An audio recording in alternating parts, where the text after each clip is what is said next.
Welcome to the Gonzaga Socratic Club. I think a bunch of you maybe haven't been here before. That's good. Glad you're here. The Gonzaga Socratic Club gets its inspiration and name from the Oxford Socratic Club of the mid-1900s at Oxford University. It was presided over by the famous Christian apologist and author C.S. Lewis. And the objective of the club was to gather people together who had all different kinds of views about Christianity and let them talk about it. And people typically presented a paper, and then there were responses and discussion, and that's kind of what we do here. So glad you came. I hope you brought your mind and your voice ready to make some comments and raise some questions. We'll have some good conversation afterwards. Our speaker today is Professor Rick Stoody from the Philosophy Department here at Gonzaga. And he's going to be talking about a controversial, even notorious argument offered by a famous Christian philosopher who's still alive. I know you guys often think all philosophers read as dead people, right?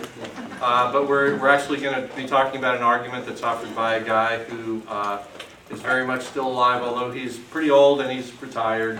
But the primary argument he's giving, the argument he's giving has been offered by Alvin Plantinga in several forms, but the most recent and authoritative form is from a book called Where the Conflict Really Lies, where he's talking about the relationship between science and religion. So I want us to have plenty of time for conversation, so I'm going to turn it over to Dr. Stoody. Welcome him. Thanks for coming. Glad you're here.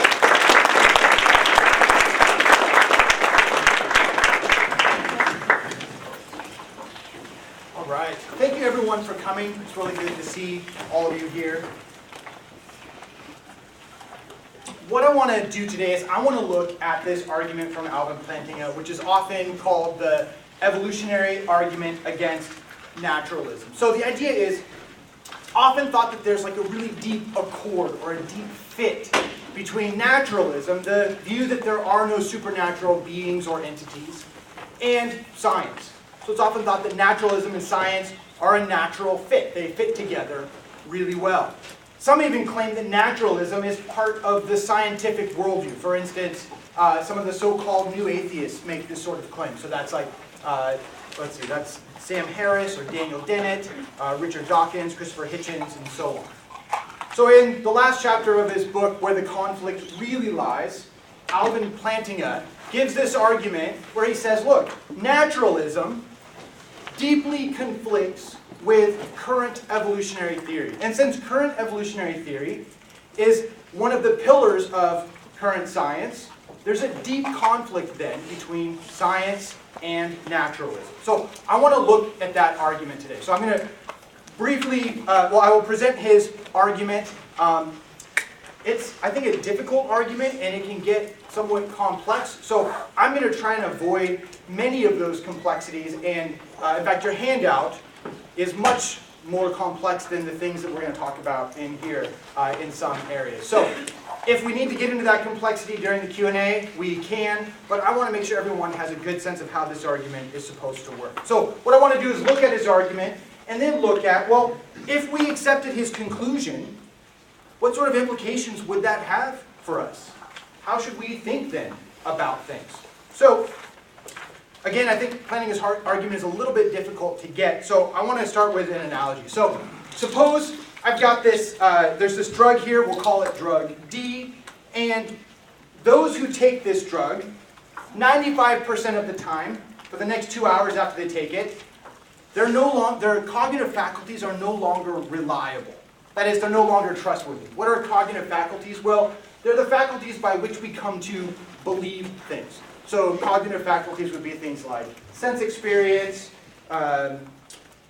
memory, maybe your ability to reason, those sorts of things. Those will be part of your cognitive faculties. So suppose me taking this pill means it's unlikely that my cognitive faculties will be reliable for like the next 2 hours or so after I took it. All right, if I believe that, if I understand that that's how this pill works, then the question is, could I reasonably believe that I took this pill, let's say an hour ago or so?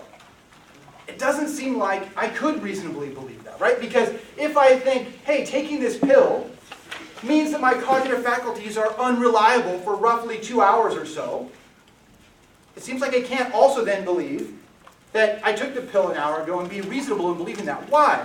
Because I would have to use the very faculties that are unreliable in order to come to that belief.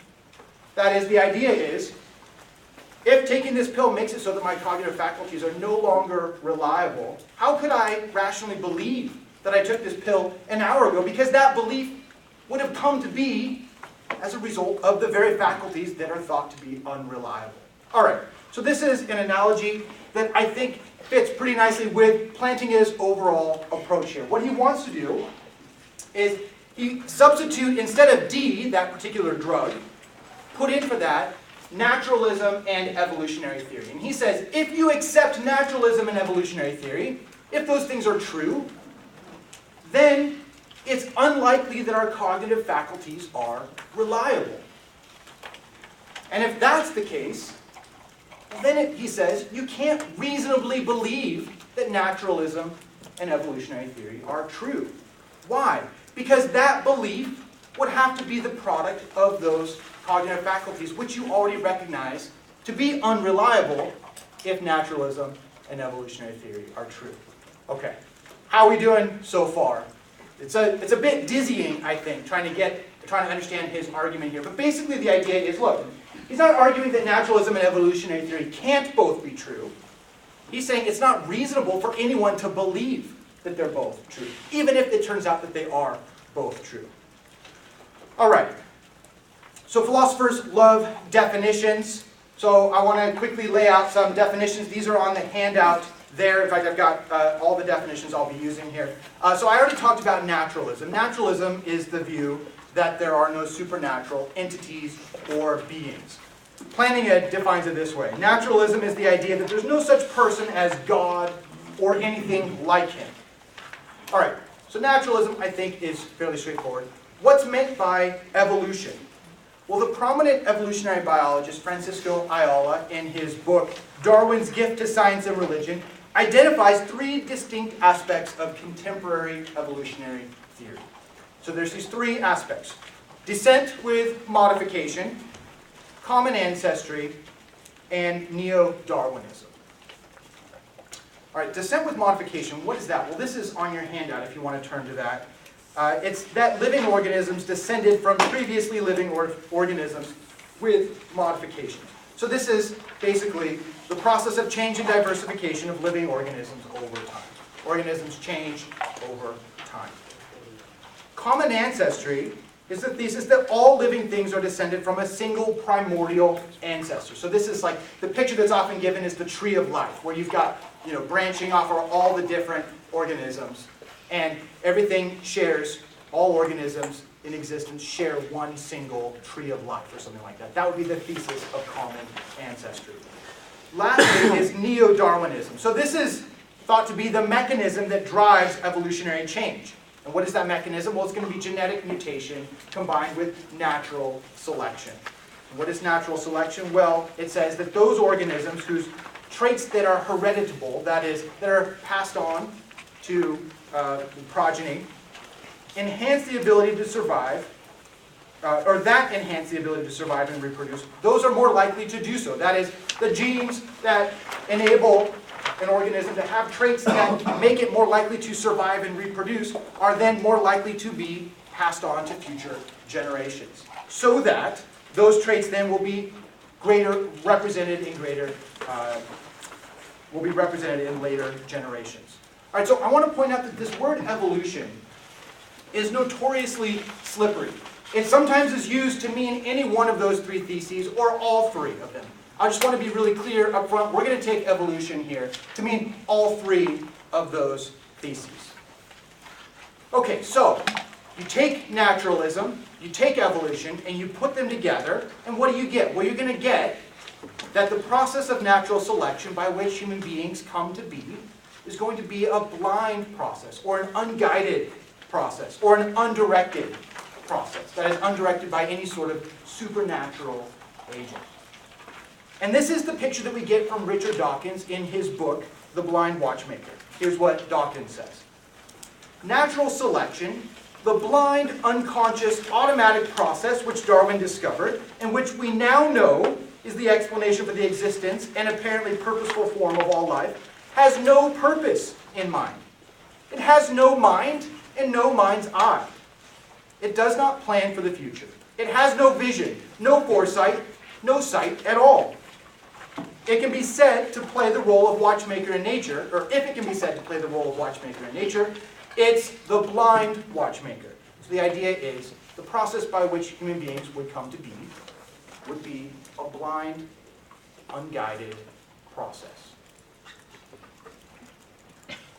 All right, so once we've got this in place, we can then consider Plantinga's argument. So if you turn to the first page, I've got a quote that really sketches Plantinga's argument here.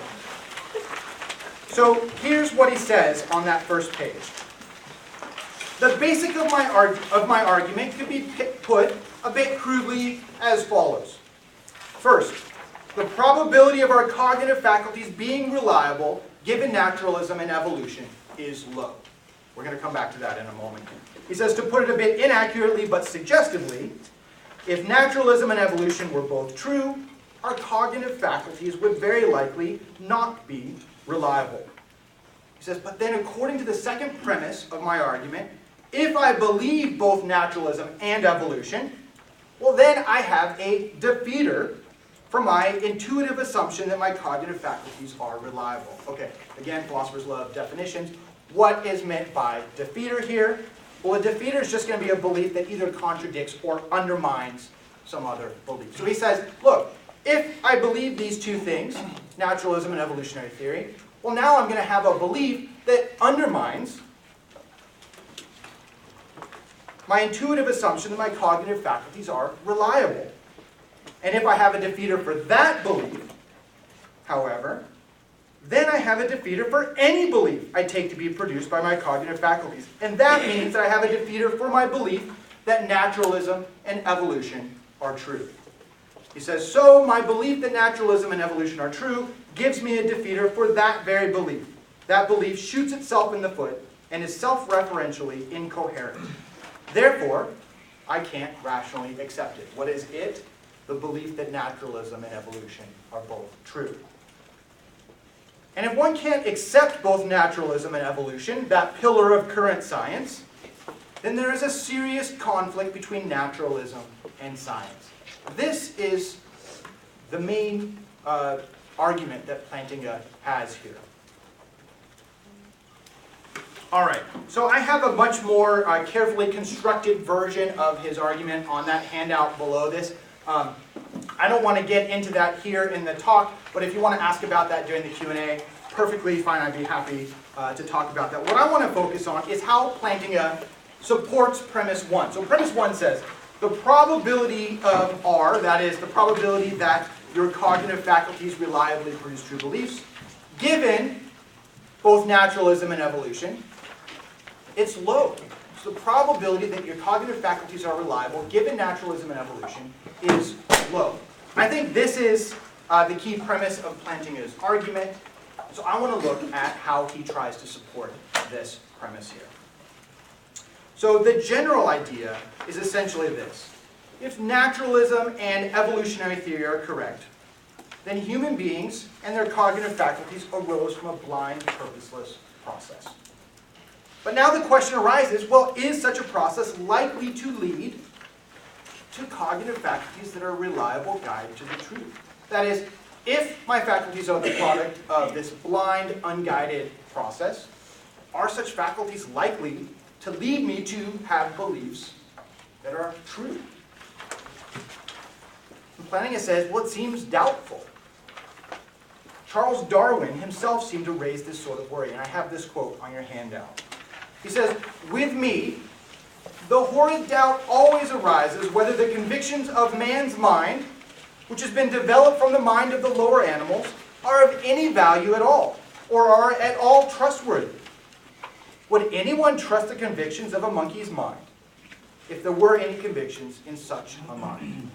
But the worry here is that if naturalistic evolutionary theory is correct, then our cognitive faculties were selected for in virtue of their leading us to behave in certain ways that would promote survival and reproduction, not necessarily to get at the truth or to form true beliefs. He says, look, our faculties could promote survival without yielding true beliefs. And Plantinga offers several examples of organisms with biological structures that cause adaptive behavior, but don't do so in virtue of that organism having true beliefs.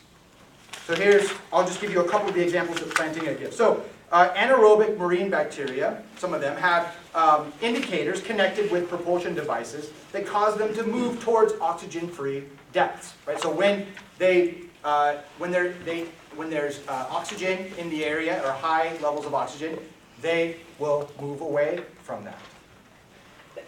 But this doesn't require bacteria to form beliefs, much less true beliefs. They just need a mechanism that enables them to survive. Likewise, Plantinga says, think about frogs that flick out their tongues to catch a fly as it's flying by. He says, they clearly have neural structures that enable them to do that, but that doesn't require any sort of belief on the part of the frog. And here's what Plantinga says. He says, such frogs clearly have indicators, neural structures that receive input from the frog's sense organs, and are correlated with the path of the insect as it flies past, and are connected with the frog's muscles in such a way that it flicks out its tongue and captures that unfortunate fly. But the important point to see here, however, is that indication of this sort doesn't require belief. And then Plantinga goes on to point out that there are indicators in the human body as well. There's indicators for blood pressure, and temperature, and insulin level, and so on. And none of these require beliefs, much less true beliefs. So the point is that behaviors require cognitive devices, or indicators, that respond to the environment, but that doesn't necessarily mean that they have true belief, or that true beliefs are involved. And if that's the case, then why think that the faculties that we have are any more likely to form true beliefs than false beliefs? So here I have a quote, this is also on your handout, from Patricia Churchland. She's a prominent naturalist philosopher. She's got this really memorable quote here. She says, boiled down to essentials, a nervous system enables the organism to succeed in the 4 F's: feeding, fleeing, fighting, and reproducing. The principal chore of nervous systems is to get the body parts where they should be in order that the organism may survive. Improvements in sensory motor control confer an evolutionary advantage. A fancier style of representing is advantageous so long as it's geared towards the organism's way of life and enhances the organism's chances of survival. She says, truth, whatever that is, definitely takes the hindmost. Right? Her point is, look, the primary function of our cognitive faculties is to get the body parts where they need to be in order for the organism to continue to survive and partake in the other 3 F's. It's not likely, it seems to, or its goal is not to produce true beliefs. But now if that's the case, why think that they're likely to produce true beliefs given naturalistic evolution? All right, so I think all of this is really suggestive, but it's a bit loose. And so Plantinga gives a much more careful argument. And the argument, although more careful, also is much more complex. And I don't want to get too deep into this much more complex argument, but again, I'm happy to do that during the Q&A. I want to give just a general sense of this argument here. So Plantinga says, look, most naturalists, it turns out, are materialists. What is a materialist? Well, that's someone who holds the view that all that exists is matter. So human beings then, on the view of materialism, would just be material objects. Plantinga says, on materialism, a person just is her body, or perhaps some part of her body. or so that talk about my body is misleading. He says, I am my body, or maybe my brain, or its left hemisphere, or some other part of it, or some other part of my body. So that's what it is to have a materialistic view of human beings. And he wants to argue then against the materialistic version of naturalism. So his real aim isn't naturalism by itself, but naturalism plus materialism. Okay, so given this materialistic picture of human beings, the question is, well, what exactly are beliefs going to be then? And on materialism, beliefs are going to involve two aspects. There's going to be the physical part, the neurophysiological part. You're going to have the neural structure that captures the belief. And then you're going to have the content of the belief. The neural structures, those are going to be physical, and they're going to have physical properties. But the content, that's going to be mental, says Plantinga. So, so suppose you take the belief, Rick Stoody is lecturing tonight. That's going to have some sort of neural structure associated with it. That's going to be the physical part. But then you're going to have this mental part. What's that mental part? Well, it's going to involve the content of that belief. What's the content of the belief that Rick Stoody is lecturing tonight? Well, it's the proposition that Rick Stoody is lecturing tonight. So you're going to have these two elements here. You're going to have the neurophysiological part, and you're going to have the content part. And Plantinga says, look, however it is that the materialist thinks about how these relate, what ultimately matters is that neurophysiological part. That's the part that's going to be involved in getting the organism where it needs to go so that it can survive or reproduce or whatever. So Plantinga's point is, look, whichever way the materialist goes, where the real action lies is going to be in this neurophysiological part. And so that the truth or falsity of one's beliefs are going to be causally irrelevant to one's behaviors. Whether your beliefs are true or false will have nothing to do with why you do what you do. Why? Because what really matters on the materialist view is what's going on at the neuronal level. So this means that evolution then will not select for cognitive faculties in virtue of whether they produce true or false beliefs. What's going to matter is the neurological structures, not whether the content is true or false. But if that's the case, then it seems that it's unlikely that the cognitive faculties of such creatures will reliably produce true beliefs. Why? Because the truth or falsity of the beliefs doesn't enter in any way into the organism's action, it seems, on materialism. So, however it is that the materialist accounts for beliefs and explains the relationship here between the content and the neurological structure, the probability that our cognitive faculties reliably produce true beliefs is going to be low. All right, so if Plantinga has got that first premise, then the rest of his argument continues on, right? If naturalism and evolutionary theory are true, then it seems unlikely that your cognitive faculties are reliable. If you believe that, and you also believe that naturalism and evolutionary theory are true, well then, you're going to have what he calls a defeater for your beliefs that are produced by your cognitive faculties. Your belief that naturalism and evolutionary theory are true, that belief will be produced by your cognitive faculties. So, you're going to have a defeater for that belief. And so Plantinga says, it seems unlikely, or if you believe that naturalism and evolutionary theory are true, and you believe that your cognitive faculties being reliable is unlikely on naturalism and evolutionary theory, well then, you can't really rationally believe naturalism and evolutionary theory.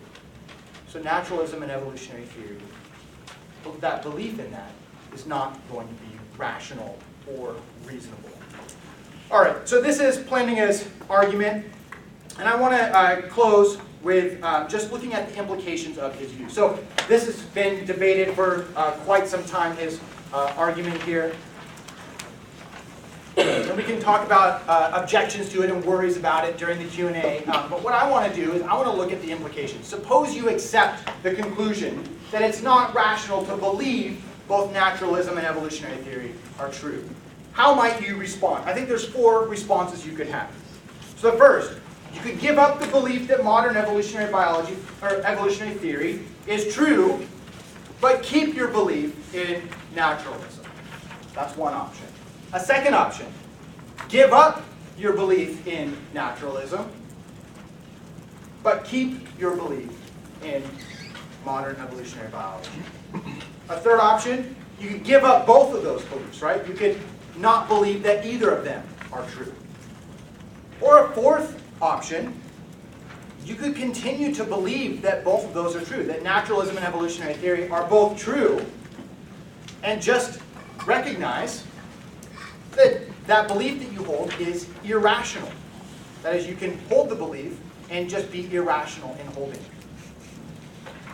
Okay, so these are the options that you can take. I think we can talk more about the implications of each of these options if we want during Q&A. I think that's probably a good place to stop here.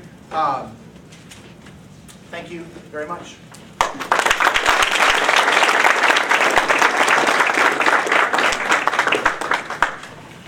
We often have a commentator at the Socratic Club, but I think we have enough people here today. So I think if Dr. Stoody is willing, let's just proceed to questions.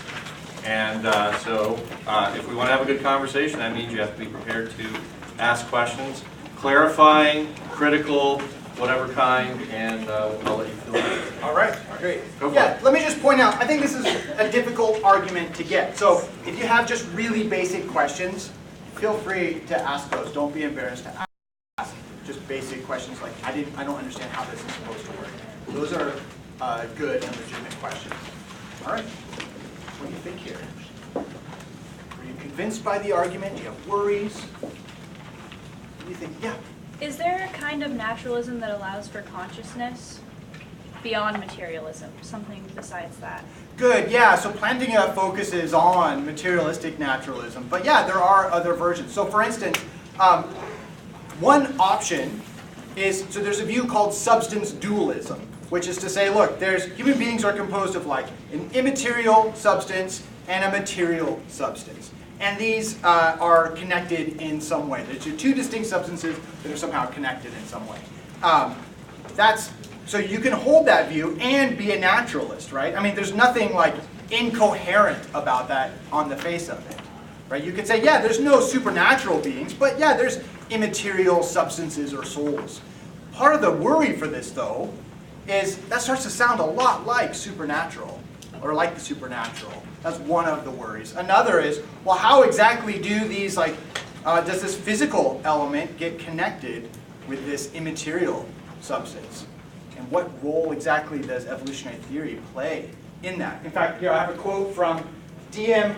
Armstrong that kind of touches on this general sort of worry. And this is partly why most naturalists are materialists in some way. D.M. Armstrong says, look, it's not a particularly difficult notion that when the nervous system reaches a certain level of complexity, it should develop new properties. Nor would there be anything particularly difficult in the notion that when the nervous system reaches a certain level of complexity, it should affect something that was already in existence in a new way. But it is quite another matter to hold that the nervous system should have the power to create something else of quite a different nature from itself and create it out of no materials. That's the idea of having like an immaterial substance somehow be created by the physical. Yeah. Good. Other questions here? Yeah. So, it seems like Plantinga is assuming that if our cognitive faculties are the product of, like, if they are selected mechanistically in the unguided process of evolution for survival, then they're not reliable for getting at truth.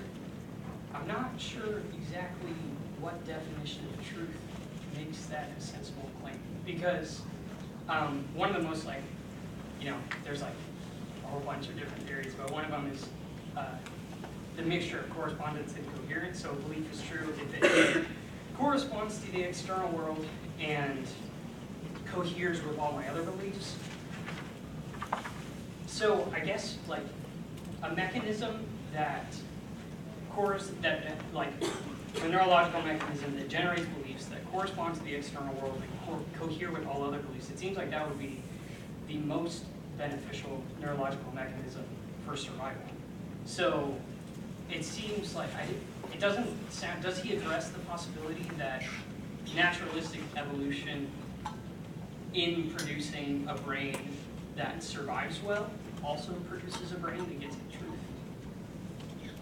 I'm not quite getting your question here. So, would you rephrase your question for me? Yeah. So it seems like, for example, okay. So if it were beneficial for my survival, like if I had a brain that saw everything as blue, then that belief wouldn't be true because it wouldn't correspond to the fact that different physical objects give off reflect different wavelengths of light. You know, so there's a physical reality to color. And so if I saw everything as blue, my belief would be false. My eyes and my brain, or whatever it was, would be adapted to generate false beliefs, but they all would also be adapted to totally get me hosed in a natural environment. Because if I see everything is blue, I can't distinguish like a tiger from a bush. Okay. And so then I would get eaten. And it seems like, and there's not that much meat on me, so maybe I wouldn't get eaten. But it seems like a brain like naturalistic, unguided, mechanistic evolution is going to make a brain, generate a brain in us, in humans, or whatever being that survives well. And it seems like a brain that survives well is also going to get at truth. Like it's going to correspond to the external world and cohere with, generate like a consistent set of beliefs. Yeah, so I think Plantinga would want to say a couple things here. So first, I think you would agree that, yeah, getting at true beliefs, or having cognitive faculties that produce true beliefs, will help us survive, right? But the issue is, how exactly is that supposed to arise from naturalistic evolution?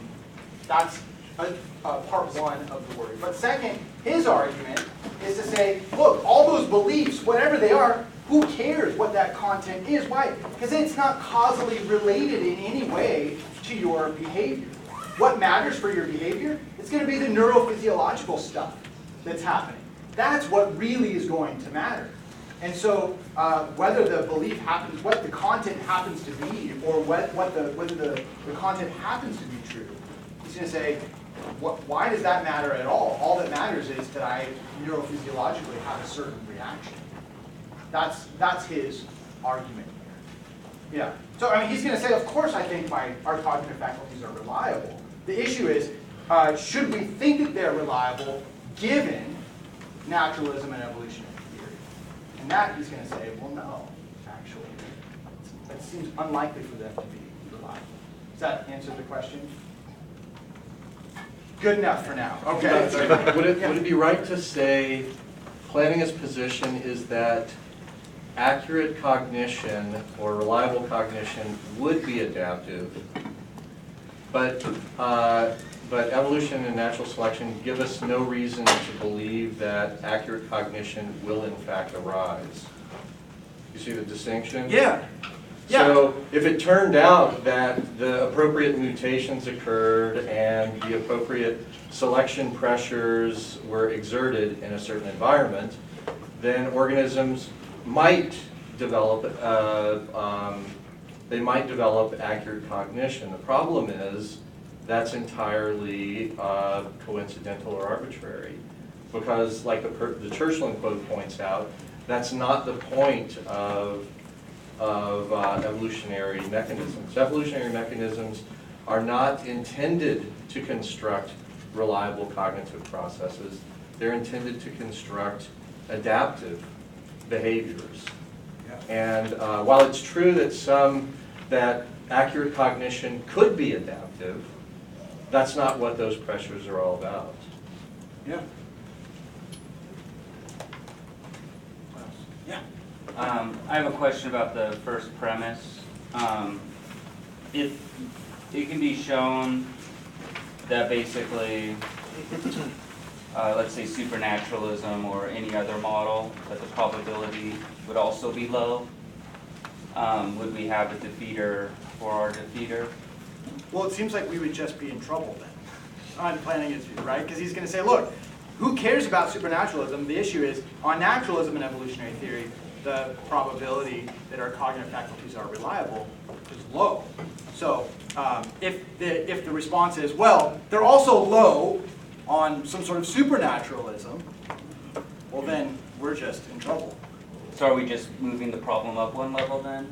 Or? Well, I think you'd have to show that it's unlikely that our cognitive faculties are reliable given a form of supernatural. I mean, Plantinga himself is a theist, right? He's a Christian theist, and he thinks, actually, given the existence of God, it's highly probable that our cognitive faculties would be reliable. Yeah. Nico. How have people, whether they're naturalists, evolutionists, Darwinists, or both, how have they tried to reconcile both sides, and how would, based on what you've said here today, how would Plantinga argue to that attempt of reconciliation?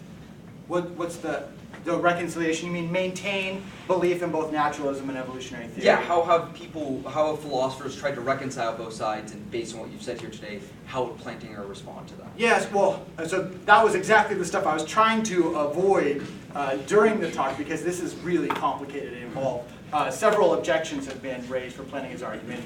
He's given responses to them. In fact, there's a whole book that came out in 2003 looking at objections to Plantinga's argument. I think it's 11 different philosophers, and then Plantinga responded to all of those different philosophers. So, yeah, so to kind of go through all the different objections that might be raised, I think is somewhat difficult. But, I mean, one response is someone might say, look, well, maybe I can have a defeater for my defeater in, that I would get through thinking that if naturalism and evolutionary theory are true, then it's unlikely that my cognitive faculties are reliable. You might say, well, maybe I have some other belief that would undermine that, or something like that. And Plantinga would just say, well, since that belief would also be the product of those very cognitive faculties, that's not going to work.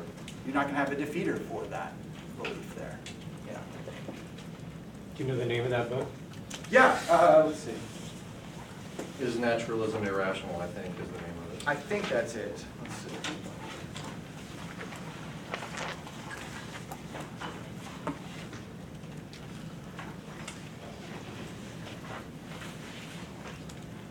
Oh, so naturalism defeated, question mark, essays on Plantinga's evolutionary argument against naturalism. And the editor is James Beilby, B-E-I-L-B-Y. Yeah. So if we were to accept that evolution gives rise to unreliable cognitive faculties, how does this not act as a defeater for like every human pursuit of truth or every human belief if our cognitive faculties are unreliable? Yeah, this is exactly Plantinga's point, right? If you accept naturalism and evolutionary theory, well then it seems like all of our cognitive faculties will not be reliable. And so any beliefs we have as a result of those faculties also shouldn't be trusted. So this is his more general, this is a more general worry. So it doesn't just apply to the belief that naturalism and evolutionary theory are true. It's going to apply to all of our beliefs that are the product of our cognitive faculties. Yeah. Yeah. So I think he would just say, so maybe just, don't believe both of those things.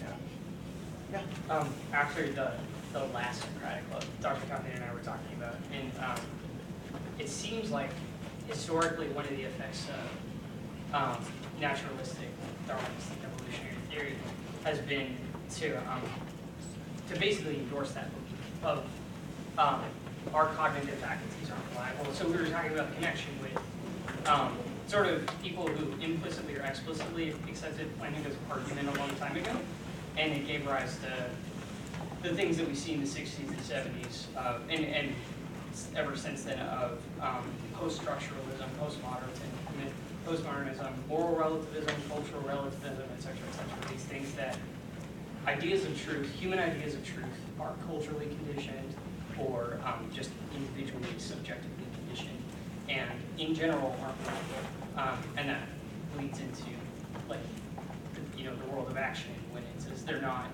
an appropriate basis for policy, they're not all these different things. And so I think that's right. I think it is a hard.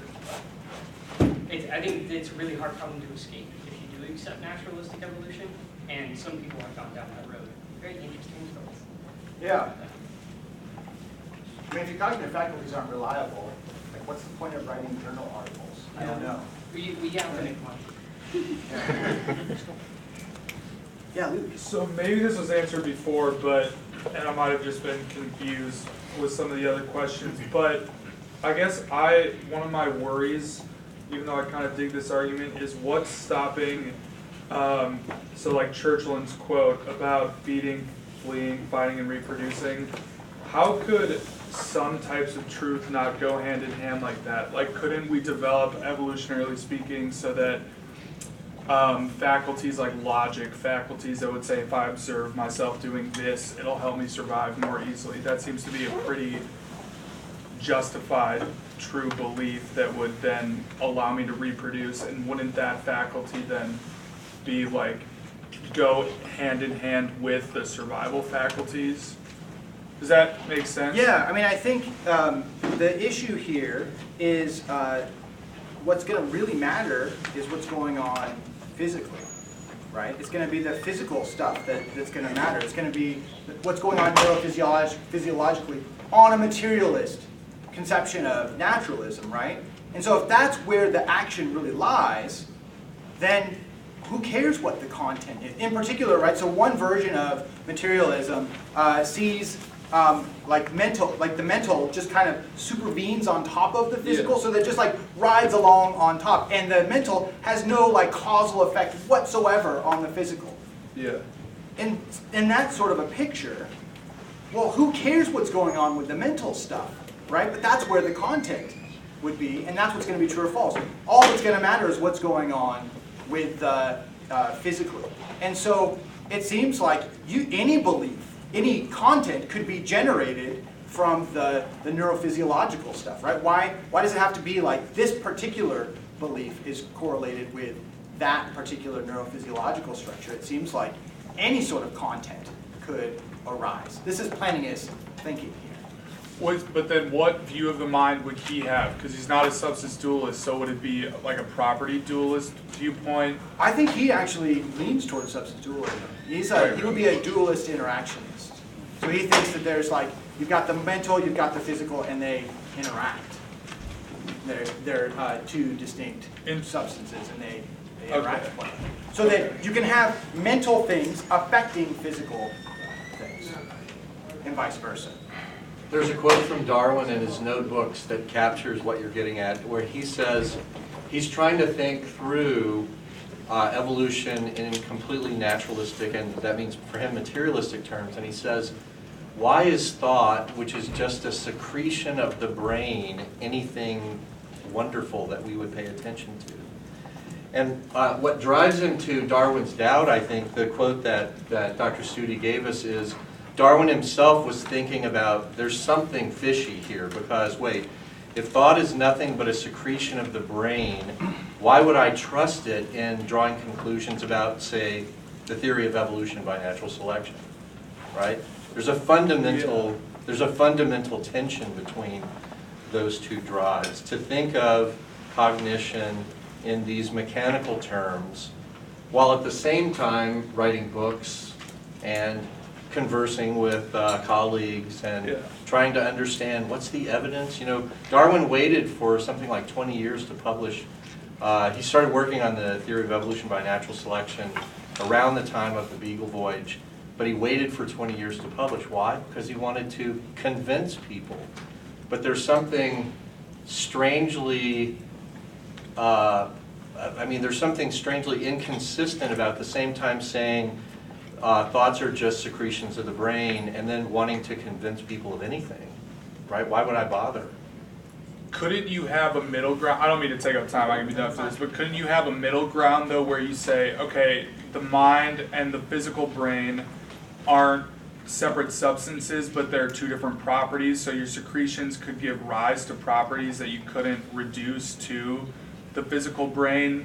Good. But if I stick if a rod stuck through my head, it seems that like those properties won't be able to happen anymore. So couldn't you have a middle ground by saying it is physical, but it's not reducible to, or is based on physical but not reducible to the physical brain? So here's going to be the worry for the physicalist or the materialist that I would ask is, okay, so these like mental properties, can they affect what's happening physically?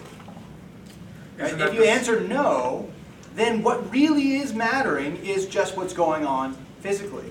But if the answer is yes, well a materialist is not going to be open to that because they think all that there is what's, we're physical, material beings, and that these sorts of immaterial substances or properties that can causally interact with material stuff, well that's anathema to that. Isn't that the same worry though for the substance dualist perspective? What's the worry? Well, the worry that how are mental properties causing physical stuff in the brain that allows me to move? Isn't the substance dualist going to say the same thing? Well, so there's a question of how it happens, right? Yeah. But that's separate from, for the materialist, they have to say the physical properties, the mental properties can have no effect on the physical at all. They're just going to have to like ride along on top, right? If you're gonna say that the physical world is causally closed, then you're gonna have, it can only be affected by physical things. Well, these mental properties can be non-physical, and so that means that they can't possibly affect the physical on physicalism. Yeah. So even this property dualistic perspective can't be a strictly natural viewpoint. Well, it can't be a materialist viewpoint. Or maybe a materialist maybe viewpoint, a naturalist could hold that sort of a view, But right? they And so couldn't be that a would be one materialist. way of trying to skirt Plantinga's argument and say, fine, I give up materialistic naturalism, Yeah. but I still hold the naturalism. I just hold to this more exotic. Okay. Okay. Yeah. Yeah. Under this naturalism and evolutionary biology, why must the content properties and the neurophysiological properties be at odds? To clarify, as you described earlier, the content properties are thought as almost riding on top of these neurophysiological properties because the NP properties are more important to the actual survival or the 4 F's as it was put by Churchland. Now, why must, even though the content properties alone are viewed as separate from the neurophysiological properties, are unlikely to be pressured by or to be formed through the evolutionary pressures, why are they not connected inherently? Like, what is the evidence what you that just said separates? was, you just said it's unlikely that they would be shaped by evolutionary pressures, right? And that's Plantinga's point, not that they can't be shaped, right? I mean, he thinks, look, it's totally possible that we just get really lucky, right? And our beliefs just happen to, or the content just happens to be true and happens to sit right on top of those neurophysiological properties. He says that's possible, but it's unlikely, and that's his argument here. It's not that it's impossible for naturalism and evolutionary theory to both be true at the same time, but that it's, and for our cognitive faculties to also be reliable, but just that it's unlikely. That's his worry here. I think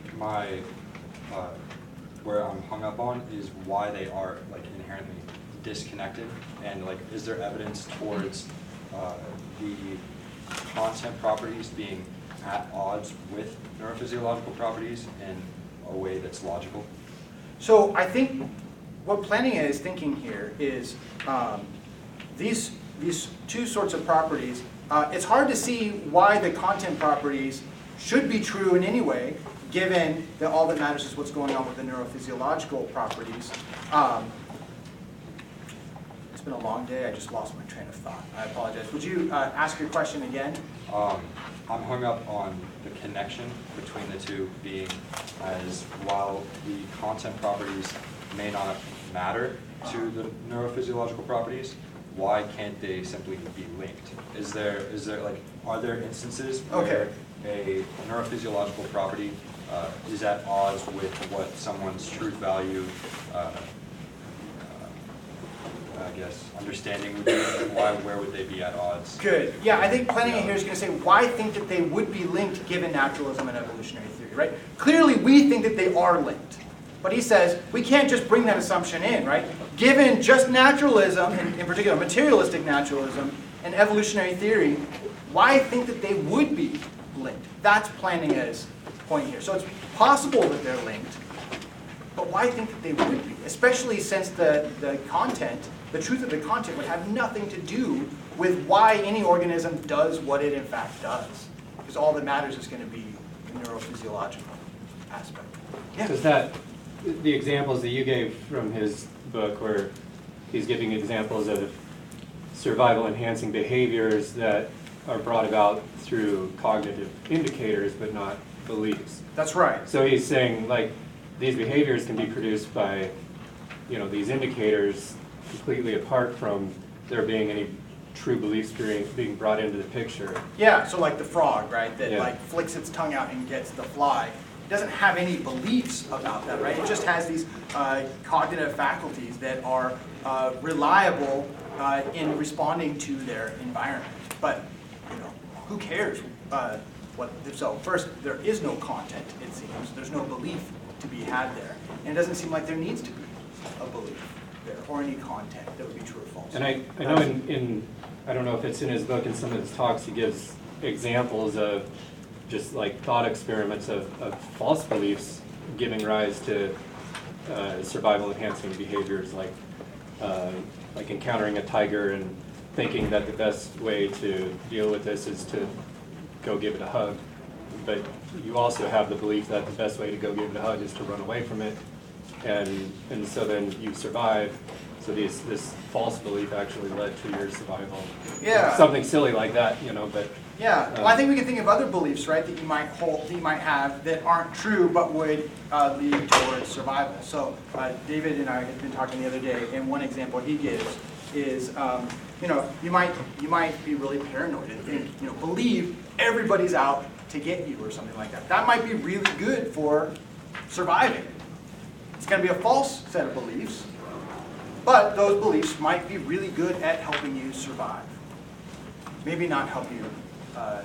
Maybe. Yeah. Plantinga's argument still allows for naturalism to be true. In fact, does that give us the reason to doubt his very argument of being alive? So Plantinga's argument? I'm not quite. So the way that naturalism, we can hold to naturalism, would be to give up materialistic naturalism on Plantinga's view. Just hold on to naturalism. But if I believe that, then I could doubt. And so if everything based on my faculties is unreliable, then I could say Plantinga's argument. Oh, I see.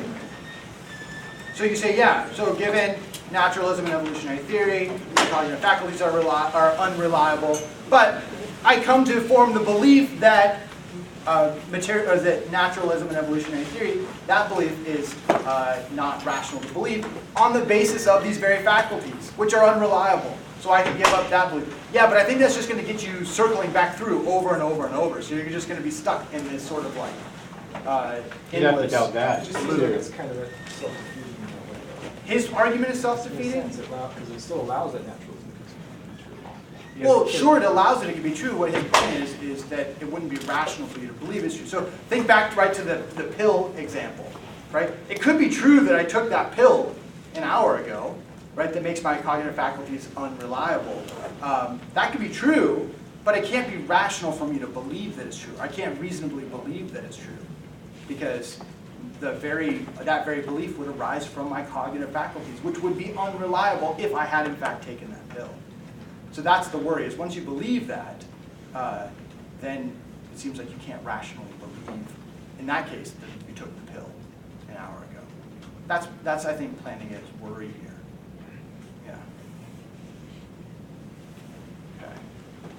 I wonder if I'm trying to follow what you're saying, that you could use the argument he's offering for a globalizing skepticism and doubt everything, right? You have to start by assuming your cognitive faculties are complex.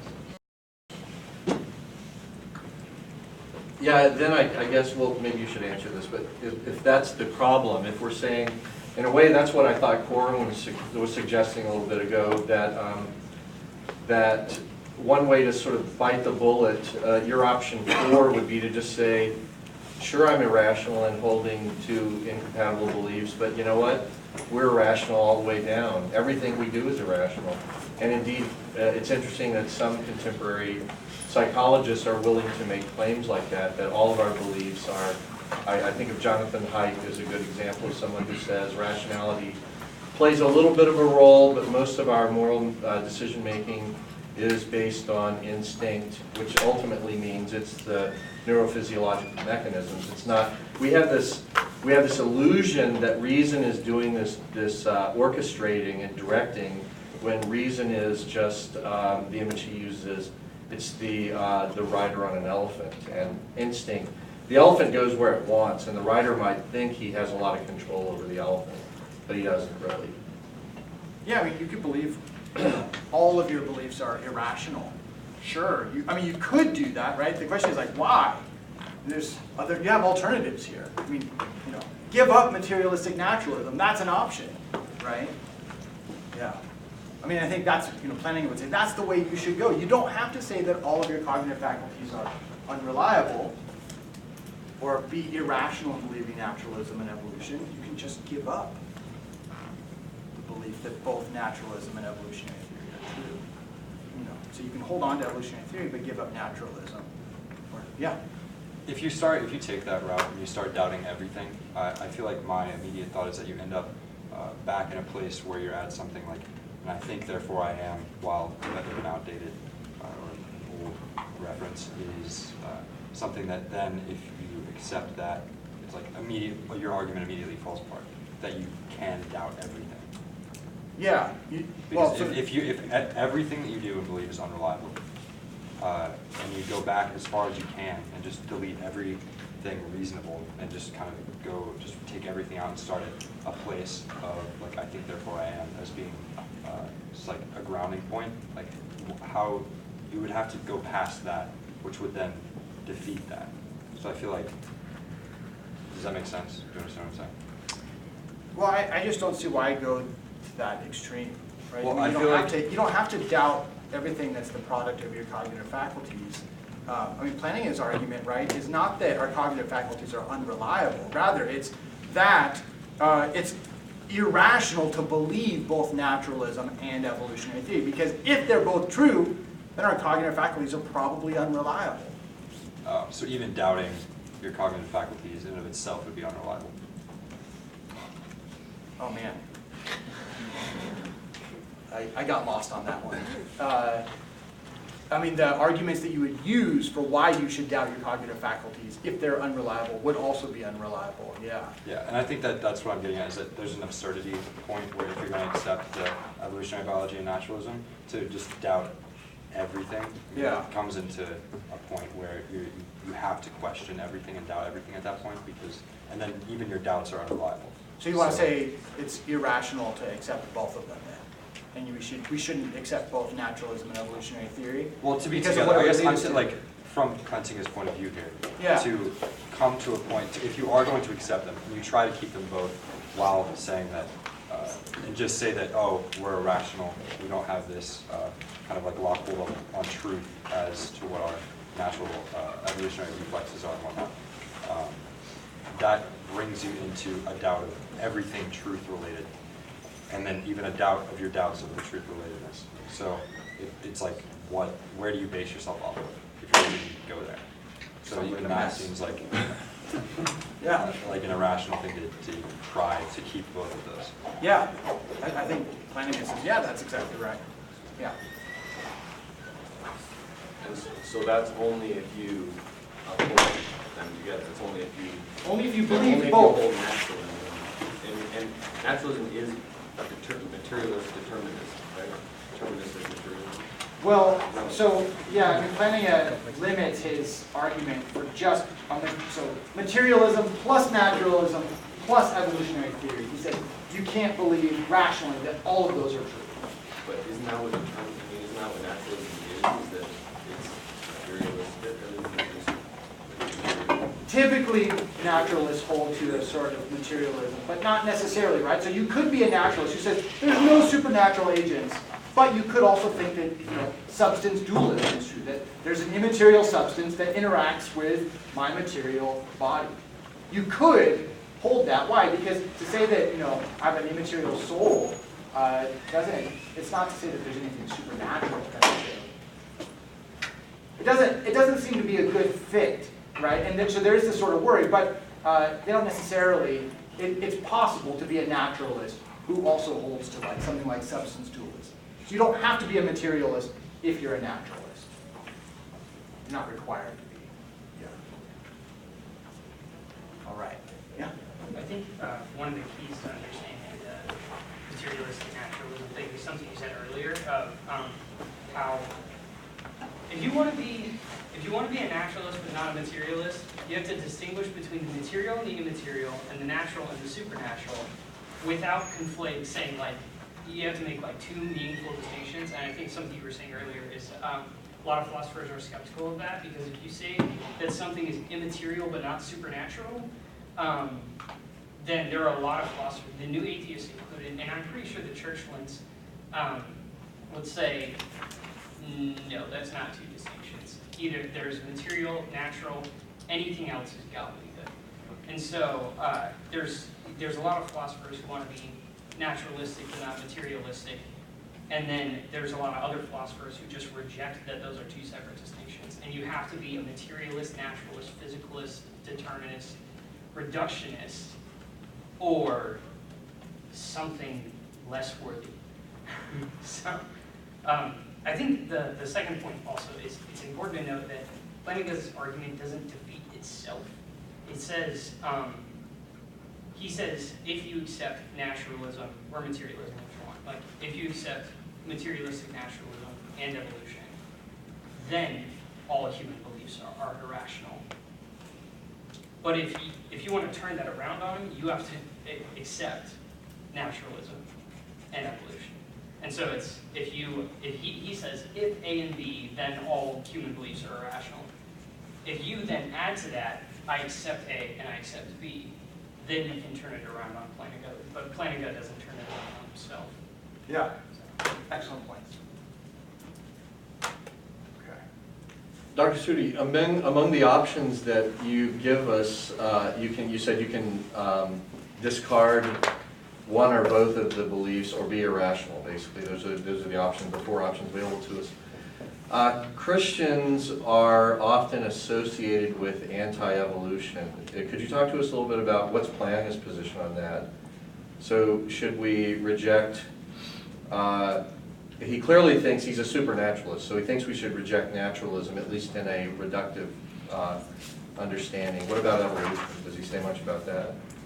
Yeah, so this book, I think it's really worth reading where the conflict really lies. The first two chapters of the book, he argues that there's no genuine conflict between evolutionary theory and theism. And in particular, he's a Christian, so he argues for Christian theism. So he doesn't think that there is any sort of deep conflict there. I mean, one of the objections that's commonly raised is people will say, well, wait, but the genetic mutations are random genetic mutations. And random means like unguided or something like that.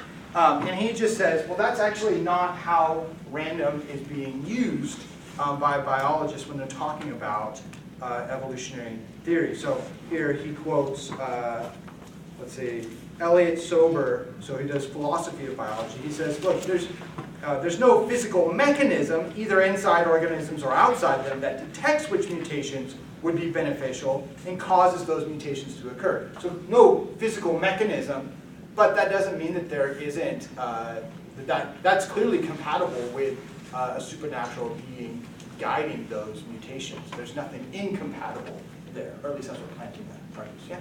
So it seems that evolution wouldn't be in conflict with sort of general theism, but it does seem one could argue that it is in conflict with certain forms of theism, like Christian theism. So does he address that, where someone could argue that if you accept the God of the Bible, that is genuinely in conflict with, say, evolutionary theory? Well, I mean, he considers these worries, and he says that there doesn't have to be a conflict. So for instance, evolutionary theory seems to presuppose like a really old Earth, right, a long time. And, you know, young Earth creationists would say, hey, we've got to take a literal interpretation of the early Genesis accounts, and it's got to be a literal six-day creation. But Plantinga says, well, yeah, that's one way of interpreting that, but why interpret it that way? There's no requirement to interpret it that way. It seems like you might get into trouble with like the problem of evil or the problem of confusion, or things like that. So the problem of confusion? Yeah, where now you have this idea of evolution, which obviously is leading people to non-belief in God, right? Or thinking that there are other things out there that God doesn't exist. And if you hold to a God that also requires you to accept Him or send you to hell, that seems to be a conflict right there, where you have issues of confusion where people are coming to beliefs other than the correct belief based on the way God decided to run things, but yet it's still holding people accountable to coming to the correct belief. I know there's other beliefs about hell and how that works as well, so there's all kinds of ways to maneuver that, but it does seem that there's a genuine conflict with certain forms of theism. Well, I mean, it seems to me like these sorts of worries are going to be just versions of the problems that are already out there. So, you know, the problem of natural evil and suffering, that's already, you know, one worry that is raised that, you know, it's unlikely that an all good, all powerful, all knowing being exists, and for there to be pointless, gratuitous suffering or something like that. Which evolution would seem to be a lot of. Yeah, so, but again, I think that's just one version of the problem of evil. It doesn't seem to be it doesn't seem to actually make the problem any worse. A lot worse. Huh. Yeah. Yeah, so I think Plantinga would say, well, I mean, there's lots of stories that could be told about how that might be the case, right? So for instance, if you're a Christian, you might think that there's demonic forces that are also allowed to mess with things. And so God's purpose is to bring things, bring evolution about so that we get human beings as a result who can know Him and worship Him and love Him. But you've got demonic beings who are working against that and have, you know, led it towards predation and suffering and those sorts of things. I mean, that's like one possible story that someone might tell, right? Whether it's plausible or not is another issue. But all he has to do is show that there's no like inconsistency there. Yeah. So it seems like evil and suffering, or the suffering that would result from, you know, millions of years of predation through evolutionary biology or evolution. That's just going to be one version of the problem of evil. At least that's what he would say. Yeah. And a similar sort of worry, right? For, well, why is it that people today, if God really exists, God doesn't make sure that they know Him because, you know, the penalty is so high, right? That seems like, you know, there's explanations that can be given for that as well, and it seems like a similar sort of explanation might be given for this worry here. Yeah. And it's like more of the general worry of like divine hiddenness or something. Yeah. Good. Oh, yes. So I think the implication, are you saying that Plantinga thinks that God or a divine being, whoever, has a role in guiding evolution? Because I believe that would be a little bit problematic because beings like ourselves, you know, we develop random mutations every single day, and even some mutations that are detrimental to our survival and our health and that kind of thing. And so if it truly is a guided process, why would a divine being create those types of mutations that are not? Yeah, I mean, again, this, I think, is just the problem of evil. Again, right? The worry is like, so let's just set aside the biological aspect, right? I mean, there are tsunamis and things like that, and diseases and things like that that cause tremendous suffering for human beings. And the question is, well, why doesn't God do something about that? Why does God allow for that to happen? I think however you deal with that issue, it's going to be really similar for how you would deal with this problem of evolutionary evil or something like that. Yeah.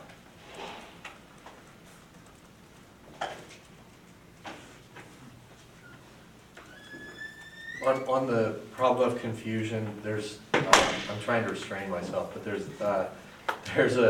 an argument that even evolutionists know that is kind of, I think it's not only intriguing, it's kind of beautiful anyway, in aesthetic terms, and that is, evolutionists often point out that religion, whether or not it's true, is adaptive, which is really kind of interesting. So even if you were thinking, well, if you're doesn't evolution or even evolutionary theory, it actually pushes people away from theism? Well, maybe not. I mean, this is a case where the story that's told is a lot more complicated than the visible polemicists would have us believe. I mean, like Dawkins in the God Delusion, just saying belief in God is bad, and it makes people be bad, and they do bad things, and that's the end of it. Well, even evolutionists who are naturalists, who agree with him on the science and the biology and even on cultural theory, they would say, you're just wrong about that. You don't know what you're talking about. Because religion is one force culturally that draws people together and promotes cooperation, social cooperation. And so this idea that if you take evolutionary theory seriously, you're driven to atheism, it's just bogus. That's what I would say, anyway.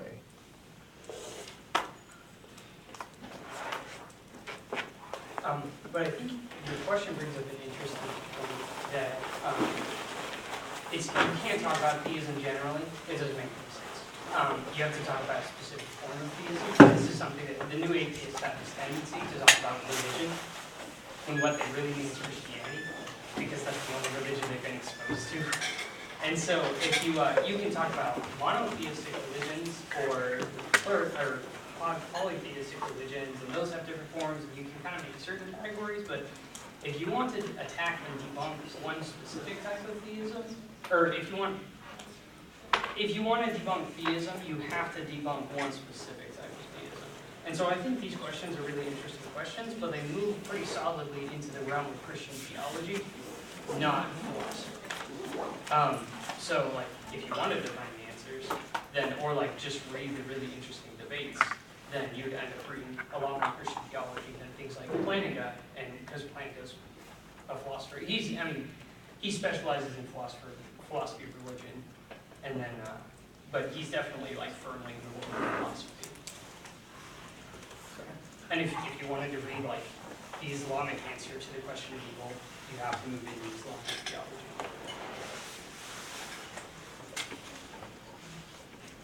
So we've been talking basically discrediting naturalism, and evolution is the one we accept, and we discredit the naturalism. Is there any way to argue for naturalism and discrediting evolution? Yeah, I mean, you could. The thing is, right, evolution is, as Plantinga says, like one of the pillars of modern science, and so that's going to put a naturalist in conflict with modern science. So one way of trying to respond to this, or to make this more palatable, is to say, there's a view called scientific anti-realism. So scientific realism says, hey, science aims at getting at the truth of how the world is, or approximately the truth of how the world is.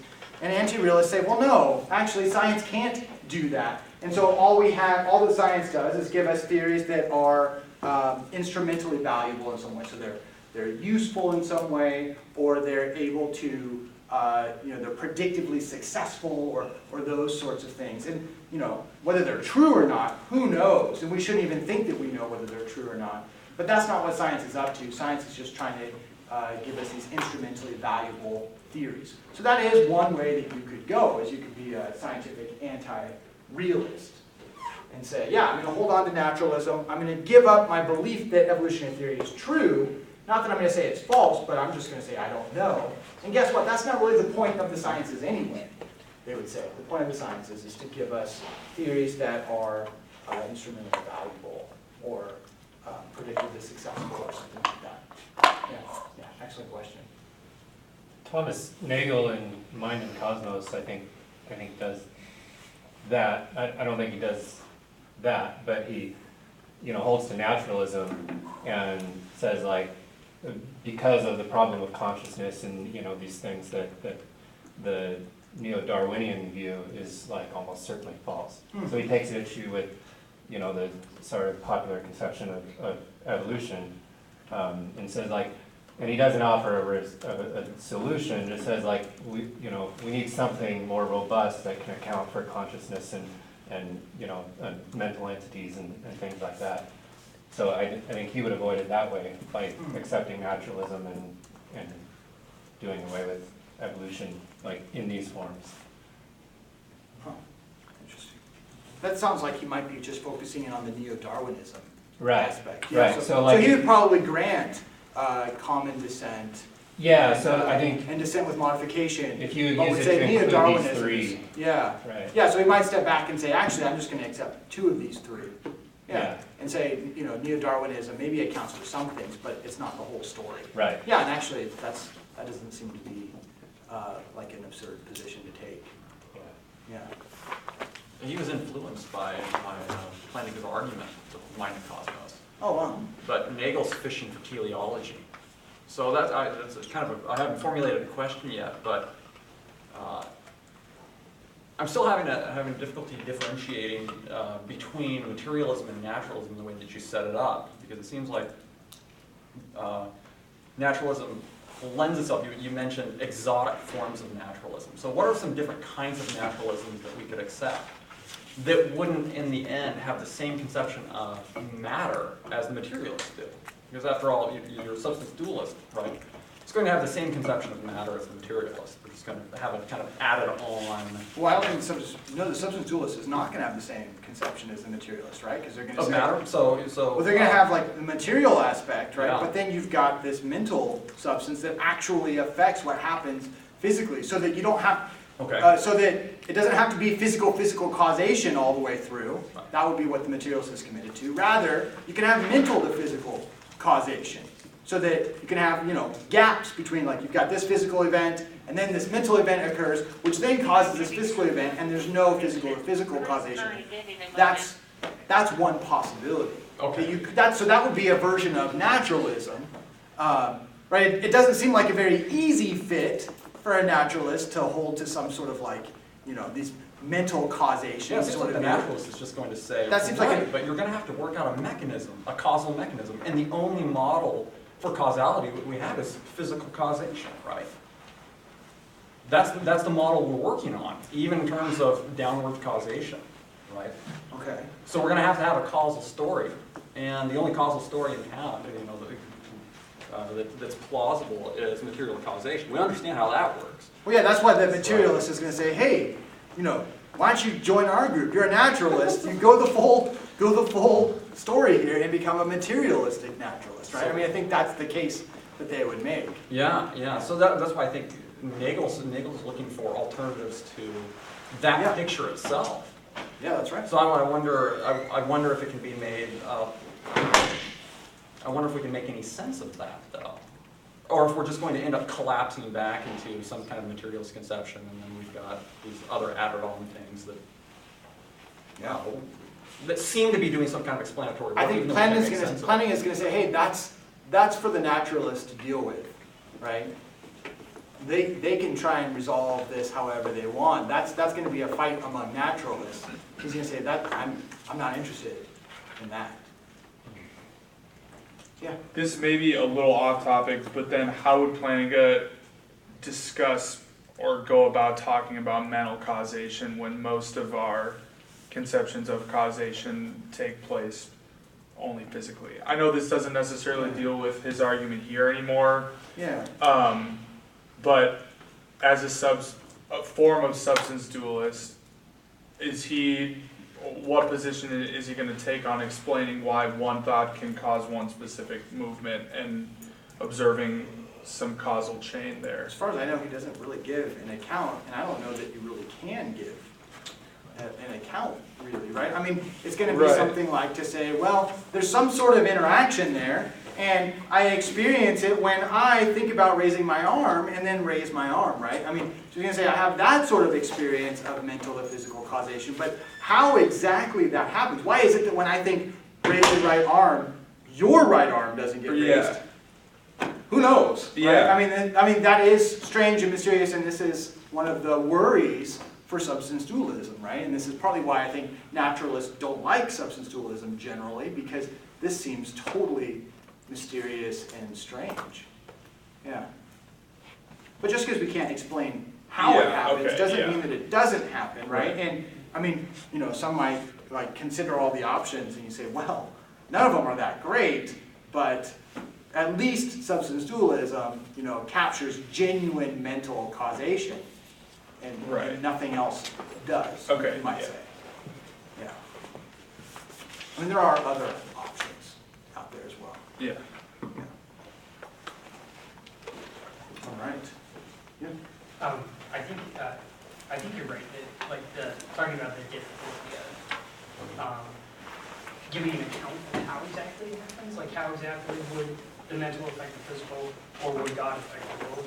But Plantinga does talk about like quantum physics a little bit, about how, as far as like all the science has pointed us to, that the world isn't deterministic, it's probabilistic.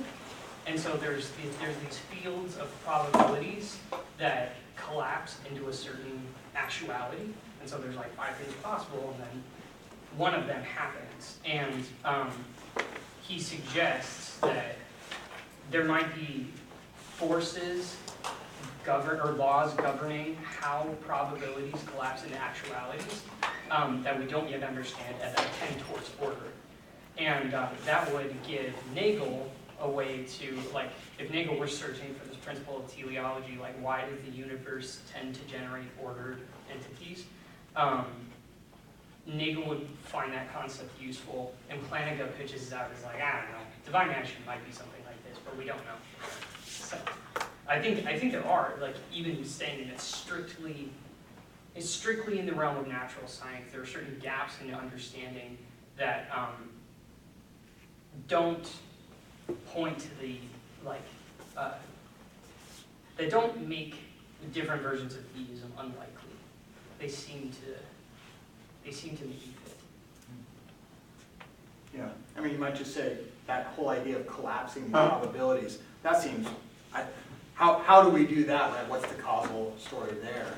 That to me seems just as mysterious as just saying, you know, the mental causes the physical to do something. I mean, they both seem entirely strange and mysterious. Yeah. To risk skirting close to skepticism in one way of conceiving of, let's just examine the natural, right? So the problem with if you want to be a non-materialistic naturalist, you would say that the immaterial is natural. It's not supernatural. It is natural, and the immaterial interacts with the material in some way. I don't know how, but honestly, that's somewhat true of even naturalistic determinations, right? Like we can say, okay, the reason atoms work the way they work is because of neutrons, protons, and electrons. And then we can say, okay, the reason those work the way they work is because of smaller components. But all of that is not actually answering a how question. It's answering a what. We're just getting really, really, really, really specific and small in our focus of what's happening. And we're saying these tiny atomistic whats, from everyday standpoint, arise to the level of a why or a how. And then the frustration is that we say what's happening, there's physical interactions, and those are causal, right? And we can get really small about that. But then when we come up against the physical immaterial causation, we say, well, we think there's this causation, and we can say that what's happening is there's a causation, but we can't get any lower than that. We cannot subdivide that causation. We can't examine a lower level thing that gives us a more clear picture. And I think that's the greatest frustration, is you can't get to lower levels. If you want to hold to physical material interaction, currently, that's the lowest level you can get. You can say it happens. I think that's an interesting point, actually. And Luke, you were saying, like, hey, we understand physical to physical causation, but, you know, if you've read your Hume, he said, well, I didn't want to go there. I didn't want to go there. But, you know, he says, like, what exactly is this sort of causation? Like, you think you know what this physical to physical causation is, but you don't actually know what you're talking about there. What exactly is that? And so, you know, you might try and say, look, the mental causation seems to be no less mysterious than the physical causation. We're just used to experiencing physical to physical causation. And so it's not weird to us because we experience it regularly. But when you really think about it, like Hume tries to get us to do, you say, well, yeah, actually, that is a weird sort of thing. What exactly is going on? Right? I've got constant conjunction, but what's that underlying necessity there? Yeah. That's what, it relates to what you're saying about scientific anti-realism, is that's one of the defenses of that argument, is the pool ball hits the other pool ball, and we want to say that it caused the other pool ball to move, but it's not. It's a predictive model that has worked in every observed circumstance. So we're making predictions, we're not getting at reality. Yes, that's one way to think about it, yeah.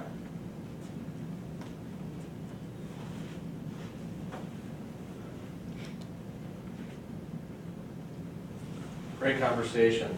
Hey, let's thank our speaker again.